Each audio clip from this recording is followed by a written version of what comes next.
Okay, so this first way of budgeting that I'm going to show you is your most basic. So let's say I have my income, job one, and if you have either two jobs or two people with income, you could have another job down here, job two.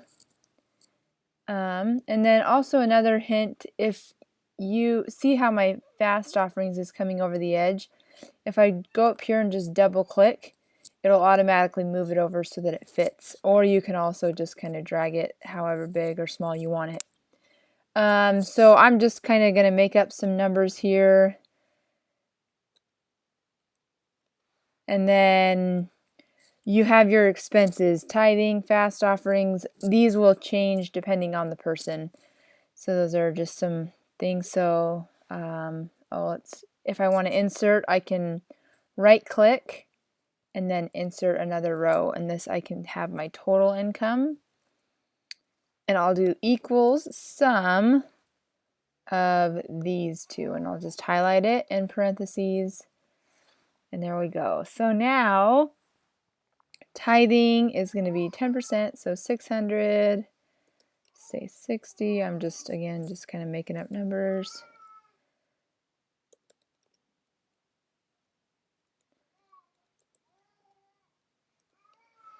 And then for my total, I can put equals sum, that's a plus sign, equals sum parenthesis, and then I can just highlight all of those, end parenthesis, and I'll have my total.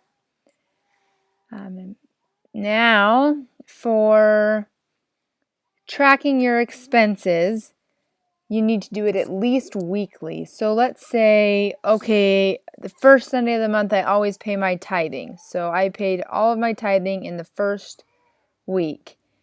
And then I paid my fast offering on Fast Sunday. I also paid that the first week. But my housing, let's say my rent's due in the middle of the month, so I pay it the second week. Now food is a little bit different because that's kind of a variable expense. So it might change depending on the week. So I spent $50 this week, $100 here, and you can kind of just track what you spent during the week. Gas, oh, I filled up this day and this day again. And then fun, oh, let's say we went out and did something as a family and spent $30. So now my actual is going to be based off my tracking here. So I'm going to hit equals sum of all of these right here. Now, instead of having to do sum for all of these, I can just go here, and then if I get that black cross, I can just click and drag it down, and that'll drag down my formula. If you see up here, it's dragging my formula down.